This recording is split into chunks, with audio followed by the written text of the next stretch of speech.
Live from Fargo and serving you on TV, online, and on the go. This is Valley News Live at noon. It seems we just got over a couple of punches from Mother Nature and now she's back at it. Severe storms again today. A first alert weather day has been issued, so we head over right away this afternoon to meteorologist Lisa Green. Good afternoon. We've been tracking storms back up in that same area we've been watching all morning long, and now heading into the afternoon, an area of severe weather now impacting us around Devil's Lake and north of there. You can see lots of lightning associated with that. The rest of us, just to point out, things are pretty quiet still at this point in time, but that will be changing as we continue on into the afternoon. So taking a closer look, newest severe thunderstorm warning just issued. It's for eastern parts of Towner County here and the Cavalier County area. And this was the original severe thunderstorm. That looks like it's weakened a little bit. It's actually for this particular storm in that southwestern corner of Cavalier County here this afternoon. And that is where we're looking at the potential for some large hail and some wind gusts to 60 miles per hour as well. So it's heading to the northeast to the Munich area.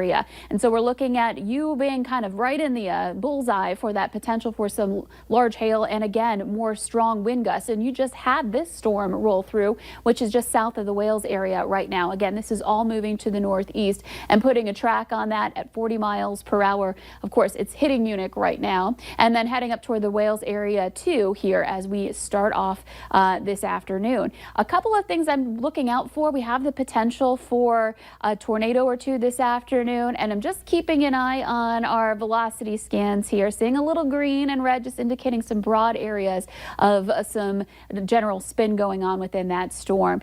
So again, we're looking at this one area right now. Gradually more areas will be added to that as we head into the afternoon. And one thing to add really quickly here, we've been upgraded. We're now in an enhanced risk for severe weather in parts of the valley. So we're going to talk more about what that means and take a look at your hour-by-hour planner coming up in just a few minutes. A lot to watch out for. Thank you, Lisa. And we're learning more about the storms that hit the region last week. The National Weather Service says winds in Ramsey County, North Dakota during a thunderstorm reached nearly 100 miles an hour. Now here's some of the damage those winds caused last Wednesday. The National Weather Service called what moved through a microburst. No one was injured in that storm. The National Weather Service is also issuing a new report saying 3 tornadoes touched down in Ottertail and Wilkin counties last Wednesday morning. The first one touched down near Foxholm in Wilkin County and ended by Fergus Falls in Ottertail County. That twister had top winds of 100 miles per hour and traveled 11 miles. The tornado was listed as an EF1, and officials say it snapped trees and power poles and tore a roof off a shed. The second tornado started near Edwards and traveled to just outside of Ottertail. That tornado had wind speeds of 105 miles per hour and went for 18 miles. The twister uprooted trees and tumbled several RVs and flipped an irrigation system. The third tornado started near Henning and moved closer to that town. That tornado was rated as an EF2 with winds reaching 115 miles per hour. It went 300 yards before disbanding. No injuries were reported in any of those tornadoes. If you notice extra police around Winship Elementary School in Grand Forks this week, don't be alarmed. Police say they are holding an FBI training there this week, and you'll likely notice more law enforcement in the area. However, if you see anything you find suspicious, you should still call police. The Minnesota Department of Health is reporting 499 new COVID-19 cases in the state, bringing the active case count to 4,069. 2 new deaths are also reported, bringing the death toll to 1,504. Just over 37,000 Minnesotans are listed as recovered from the virus. In North Dakota, 108 new cases have been confirmed, bringing the total of active cases to 702. 28 of the new cases were reported in Cass County. No new deaths have been linked to the virus, meaning that the death toll stands at 87. 43 patients are being hospitalized for the illness, while 3,653 are listed as recovered. Top White House officials are trying to discredit Dr. Anthony Fauci with a list of talking points challenging his work. The government's top infectious disease expert faces new criticism from inside the coronavirus task force. Weijia Zhang is at the White House with more.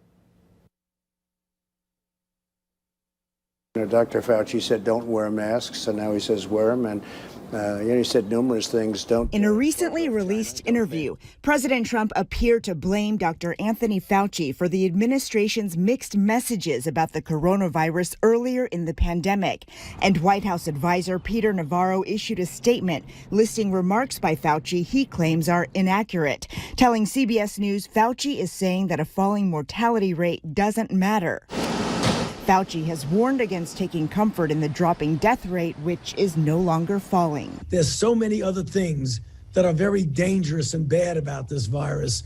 Don't get yourself into false complacency. CBS News has learned that some administration officials, including members of the task force, are frustrated with Dr. Fauci because they believe he has become a source of controversy and is out for himself.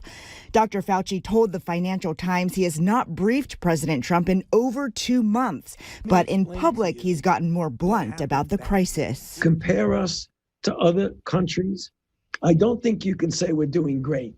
I mean, we're just not. Trying to sideline him or diminish him or discredit him is just atrocious. More than 3 months after President Trump announced the CDC's recommendations on face coverings, he wore a mask in public for the first time on Saturday during a visit to Walter Reed Hospital.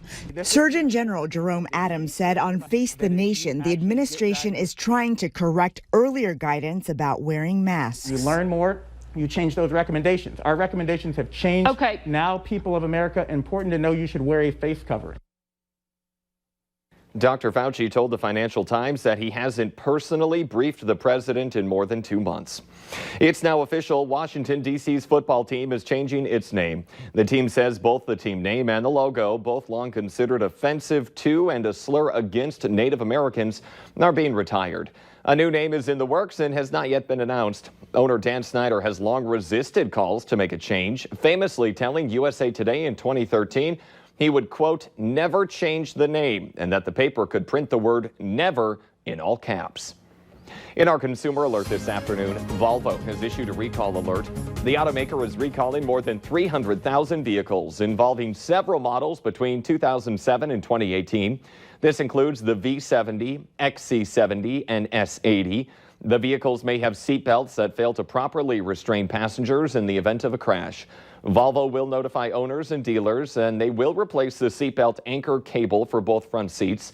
This recall is expected to start August 25th of this year. Coming up here at noon, work is underway right now to create a national suicide prevention lifeline. Find out how long it could take to implement a little later in our newscast. But next, severe weather is moving through the region right now. You see in the Southern Valley, those flags, they're a whipping in the wind. Lisa Green lets us know who needs to have a heads up for today.